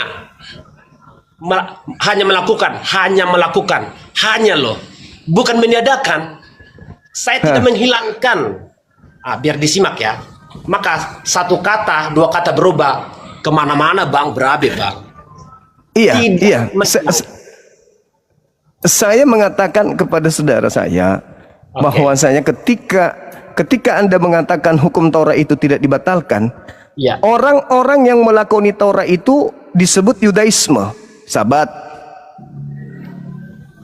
bersunat, nyembah cuma Elohim, masuk ke rumah ibadah, membasuh tangan, kaki, wajah, melepaskan alas kaki, sujud dalam beribadah. Kitabnya hanya Taurat, kitab Tanakh. Tidak ada surat-surat perjanjian baru masuk ke dalam sana. Itu pelanjut agama Yudaism yang dianut oleh Yesus. Izin bang ya, aku nggak menyalahkan yang abang sebutkan barusan nih. Jadi tidak semata-mata hanya melakukan ritual-ritual keagamaan itu, bukan itu yang terpenting bang. Karena apa? Tata laksana, perilaku tidak mencerminkan yang sebenarnya. Sunat secara benar-benar disuruh secara. Jadi bukan secara praktek nyatanya yang terutama dilakukan enggak. Jadi contoh, jangan makan ini, tapi dalam realitanya makan juga. Jangan lakukan ini, dalam realitanya dilakukan juga. Jangan menghakimi juga. Jangan menindas juga. Berarti abang membenarkan sikap orang Farisi yang lama. Mereka kan keras dengan ketentuan-ketentuan agamanya, perilakunya, tindakannya, tapi pada penerapan dalam hidupnya nonsen bang. Abang benar itu ritual-ritual keagamaan, bukan itu yang terpenting, tapi dijalankan nggak semua hukum-hukum yang diberikan Tuhan itu? Dijalankan nggak? Dilakukan nggak? Yahudi ngomong doang, aslinya ada salah aja langsung menghakimi, kayak seolah-olah nggak punya dosa. Bukan saya ngarang-ngarang, memang cara logis ya berpikir ya, menghakimi seolah-olah orang Farisi. Siapa sih orang pintar, memang pintar, tapi pintar doang nggak bisa bang. Pintar aja nggak bisa, harus ada hikmat, harus dia yang lebih terutama melaksanakannya, menjalankannya, melakukannya. Nggak bisa. Saya nggak ngarang-ngarang. Ajaran agama itu seperti apa sih kira-kira gitu loh bang. Saya akui ya Bang Jumat itu pintar, saya akui akalnya mantap. Minta dikit hikmat bang, izin tertawa sedikit bang, jangan marah ya abangku. Enggak, saya serius saja melihat abang ini. Jadi gini bang, Matius 23 nomor 1. Matius, saya catatin semua. Ahli Taurat, orang Farisi sudah menduduki kursi Musa. Dengarkanlah setiap ucapan mereka, dengarkanlah ucapan-ucapan mereka, tapi jangan kau mengikuti perbuatan mereka, tapi lakukanlah apa yang diperintahkan. Artinya Yesus mengajarkan muridnya untuk mentaati ahli Taurat dalam hal hukum Taurat. Hukum Taurat itu satu. Yang kedua bang, ini agak pedis. Ketika saudara saya Kiko mengecam ahli Taurat, mengecam orang Farisi, saya sandarkan pendapat saya kepada Yesus bahwa sejahat-jahatnya orang Farisi yang saudara Kiko sampaikan, Anda sedang berdiri di atas bara api yang 2 kali lebih jahat daripada orang Farisi itu sendiri. Maaf, saya harus mengatakan itu. Apa? Itu kan tanggapan abang. Iya. Karena itu sandaran, sekali lagi saya sandarkan kepada Yesusnya. Karena Yesus sendiri yang mengatakan itu, pengikut Farisi 2 kali lebih jahat daripada Farisi itu sendiri. Nah, kalau kita tolak ukurnya nih, dari keyakinan, berbagai keyakinan di bumi saat ini, siapa pengikut Farisi? Islam, Kristen, Hindu, Buddha, ateis? Abangku Bang Juma yang saya hormati. Maka tadi saya bilang, Farisi harus kita golongkan 2, yang ngikutin ajaran Yesus ya, dan yang tidak mengikuti. Jadi jangan abang Farisi, udah benar, tapi kurang tepat abangku Bang Juma. Bahkan abang sekeras itu saya terima loh bang. Tapi pisah. Baik. Farisi yang mana nih? Jelas bang. Baik. Yesus mengatakan di dalam Matius 23 kecaman-kecamannya itu, di data nomor 36-nya, saya berkata kepadamu, semua ini akan ditanggung oleh angkatan jahat ini. Semuanya akan ditanggung oleh angkatan jahat ini. Nah sekarang oke lah, bukan Paulus. Ini PR kita berdua, bukan Paulus. Besok hari. Bang Juma. Menala Bang Juma itu loh. Jadi besok hari. Iya. Besok hari, jika abang sudah menemukan orang Farisi yang menjelajahi daratan, menyeberangi lautan, yang kemudian datang mentobatkan orang-orang di luar Yerusalem, Anda temukan orang itu, tolong kabari saya. Tolong kabari saya. Kalau saya hanya minta. Iya, tolong kabari saya itu siapa? Iya, silakan. Saudara abang Juma ini hanya minta, setiap kita berbicara ini di sini, baik abang sama siapapun, kata Farisi, tolong abangku golongkan 2, yang mengikuti ajaran Kristus sama yang tidak mengikuti, supaya tidak gagal dan sesat orang-orang yang tidak paham ya. Mungkin saya keliru bang, mungkin bang Suma keliru, saya bukan Kristen, tapi saya mengambil keputusan begitu cepat. Akan tetapi saya mau mengarahkan kemana pandangan saya. Orang Farisi yang pengikutnya orang neraka yang 2 kali lebih jahat daripada orang Farisi itu sendiri. Dan mana orang banyak yang menggunakan nama Yesus menyesatkan banyak orang itu. Karena itu harus tergenapi. Harus tergenapi. Kalau bukan Paulus berarti bukan Kristen. Kita bungkus. Sekarang kita cari kemana kita arahkan pandangan kita ini. Orang menyebar ke seluruh bumi dengan memakai nama Yesus selain Kristen. Mereka akan menyesatkan banyak orang dengan memakai namaku. Ya, saya bukan Kristen, bukan Paulus. Lalu siapa? Hindu datang ke sini nggak ada nama Yesus di bawah. Kita jangan Hindu. Buddha juga enggak. Hindu, Buddha juga. Ateis juga tidak. Iya, biar nggak lupa. Yahudi juga tidak. Kristen juga tidak. Berarti Yesus ini nabi palsu. Gue udah disebut tadi 2 kali lebih jahat. Terima kasih. Berarti Yesus ini nabi palsu. Kenapa Yesus nabi palsu? Karena nubuatannya tidak terjadi. Tidak ada yang memakai namanya, nggak ada. Loh bagaimana lo Bang Juma itu lo? Bang Juma menurut aku nggak tahu ya, di ajarannya mempercaya atau apa sih Nabi Isa alaihissalam itu ada, tapi kok dihina bang? Kok bang begitu ya? Bukan saya menghina, bukan. Saya diperhadapkan dengan 2 pilihan yang berat. Di sisi lain, Paulus bukan yang menyesatkan banyak orang. Di sisi lain, nubuatan Yesus harus tergenapi. Saya berada pada pilihan yang berat. Kalau nubuat Yesus tidak benar, maka dia nabi palsu. Tapi kalau nubuat Yesus itu betul, satu-satunya kandidat hanya Paulus dengan pengikutnya Kristen. Tapi kalau dipaksakan bukan, maka PR kita mari kita cari siapa selain Paulus yang menyeberangi lautan, menjelajahi daratan. Paulus berkata di dalam Galatia 2 nomor 8, aku diutus kepada orang-orang yang tidak bersunat. Galatia 1:15, aku diutus kepada orang-orang non-Yahudi.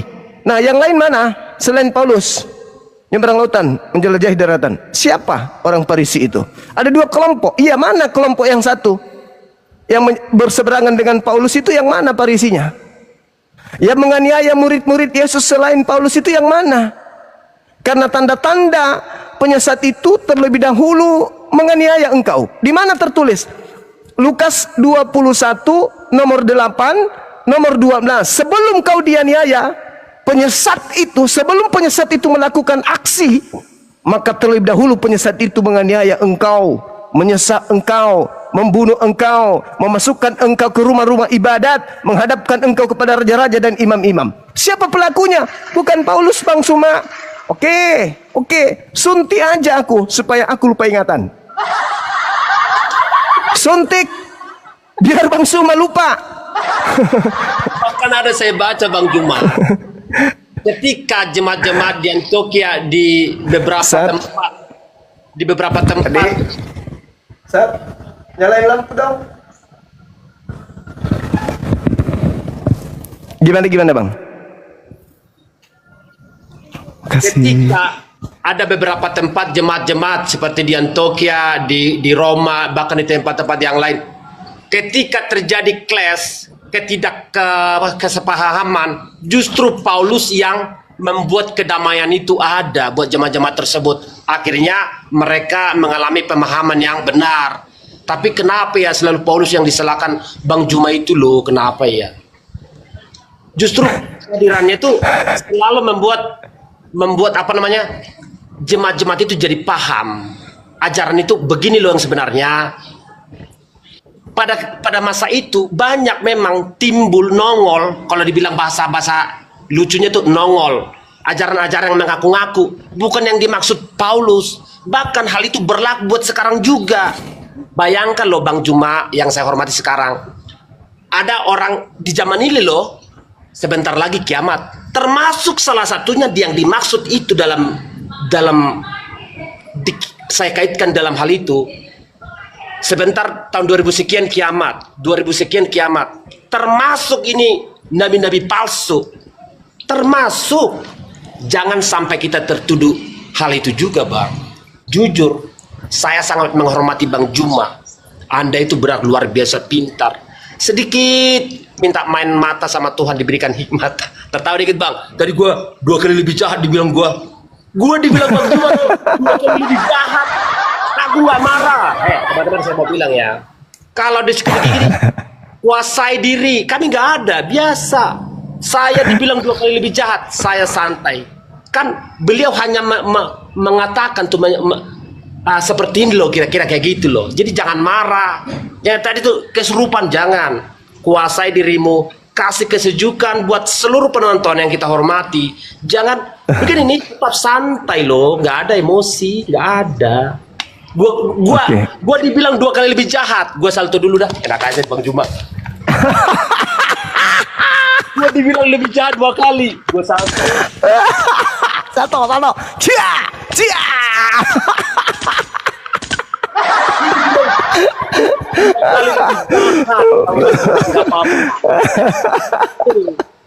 Kalau mantap. Jadi teman-teman Kristen ya, kalau dibilang kalau mengikuti ajaran Kristus harus memikul salib, lah dibilang sedikit aja marah-marah gimana? Iya Bang. Ya seperti ini contohnya, Bang Juma sekeras apapun kita harus biasa saja tanggapi dengan baik. Sekeras apapun Bang Juma, tanggapi dengan baik. Jangan emosi. Seperti tadi saya malu, ibu-ibu itu tuh ya. Orang saya lagi, malu saya. Sampai bahas-bahas BABI, ya Allah, ya Tuhan. Justru kehadiran Bang Juma bagi saya nih ya, akan membuat saya semakin banyak belajar. Dan saya pastikan saya harus banyak lagi dan banyak lagi belajar. Berusahalah membuat kesejukan dimanapun. Di sini sekalipun Bang Juma sekeras apapun, ya kan dia seperti itu. biar kita banyak belajar untuk memahami apa yang kita imani. Jangan orang Kristen harus memikul salib loh. Ditekan sedikit aja udah marah-marah. Berarti bukan pengikut Kristus, pengikut seton. Iya. Iklan, Bang. Iklan. Baik, Bang Kiko, di sini udah mulai azan. Kita tutup komal kita dulu ya. Makasih Bang Kiko ya, udah diskusi dengan baik. Bang, sebut sesuatu di atas.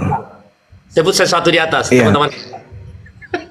Iya, teman-teman silakan follow beliau, teman-teman. Nggak ada ruginya kita follow beliau. Beliau orang baik. Dia saudara kita, beliau baik. Bang, silakan, cuma meskipun kalau ada kata-kata yang tidak wajar menyinggung perasaan abang, jangan dibawa ke hati, Bang. Maafkan saya. Santai abangku, santai. Saya bisa membedakan kok mana saudara, mana lawan gitu. Makasih ya, Bang. Meskipun kita beda akidah, beda kepercayaan. Saya punya banyak sahabat, adik angkat saya ada, kakak angkat saya non-muslim. Satu piring kami makan.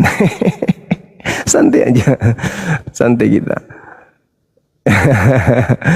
Oke Bang ya, makasih ya. Silakan teman-teman di follow Bang Kiko. Ya, nggak ada ruginya kita follow teman-teman kita sebangsa dan setanah air.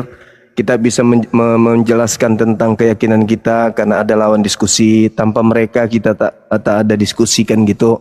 Jadi di follow. Silakan. Makasih Bang Kiko.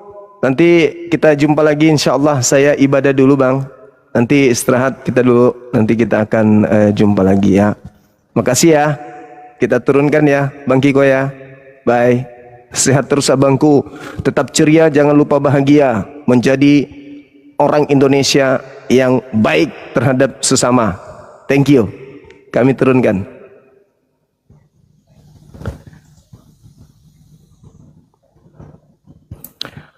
Baik teman-teman sekalian, di sini udah azan. Sedikit lagi kita mau sholat maghrib. Aku juga belum mandi. Dari kebun tadi, ya mau mandi lagi, belum ganti baju. Masih baju yang tadi siang kepake sampai sekarang. Jadi mau mandi sudah 4 hari nggak mandi kan. Jadi mau mandi sekarang. Mudah-mudahan nggak dingin airnya. Biasanya kalau dingin itu malas mandi gitu. Oke, terima kasih banyak atas kebersamaannya dan mohon maaf jika ada kata-kata yang kurang berkenan. Semoga apa yang menjadi sajian kita pada sore hari ini bisa mengedukasi kita semua bahwa diskusi yang baik dengan orang saudara kita yang beda akidah bisa berjalan. Ya, selama mereka tidak menghujat, kita akan mengikuti arah dan arus pembicaraan. Kalau mereka datang baik sebisa mungkin, tapi ketika mereka datang dengan kejahatannya, kita sampaikan bahwa Islam tidak suka kejahatan. Dengan cara apa kita tidak suka kejahatan? Kita tolak. Dengan cara apa? Kita keras terhadap mereka. Karena kalau tidak keras terhadap mereka, itu sama halnya kita memberikan ruang kepada dia untuk menjadi penghujat selamanya. Karena kita biarkan seorang pencuri kalau tidak ditegur maka dia akan menjadi pencuri selamanya. Seorang pesina kalau kita tidak tegur, kita tidak hukumi dia, maka akan menjadi pezina selamanya. Seorang penghujat kalau kita tidak keras terhadap mereka, maka dia akan menjadi penghujat. Kasihan kalau dia mati dalam keadaan penghujat. Oleh karena itu ya kita sebagai teman-teman pejuang tauhid ini ya harus melihat keadaan itu. Jadi tidak semuanya kita harus keras, tidak semuanya kita harus lembut. Karena kalau kita lembut, itulah yang disebut hikmah. Ketika ada lawan keras, kita harus ikuti arahnya. Untuk apa? Untuk supaya mereka sadar. Faqatilu awliya asyaitan. Di Islam memang diajarkan begitu, nggak bisa kita diatur-atur. Kita berdasarkan Al-Quran, bukan berdasarkan pendapat pribadi. Dan kepada saudara Kristenku, ketika penyampaian saya terkait kebenaran yang ada membuat Anda tersinggung, sakit hati, sedih dan seterusnya, saya mohon maaf yang sebesar-besarnya. Saya sebagai seorang muslim, dari Nabi saya, sahabat-sahabat Nabi saya dan para guru-guru saya memang diajarkan kami tegas ketika mengatakan hak harus hak, batil-batil. Kami enggak abu-abu. Kami enggak bisa mencontoh Paulus dalam 1 Korintus 9 nomor 20, 21, 22. Paulus hebat, Saya katakan Paulus itu hebat. Kenapa? Dia bisa menjadi segala dari segala. Apapun itu dia bisa menjadi berdasarkan pengakuannya. Kalau kami Muslim enggak. Kami apa yang tampil di luar itu yang di dalam. Kami enggak bisa seperti yang dipraktikkan Paulus. Paulus luar biasa ya, dia. Saya salut sama dia. Tapi ya di sisi lain mungkin ada hal negatif yang diakibatkan oleh perlakuan beliau seperti itu. Tapi kalau kami Islam sekali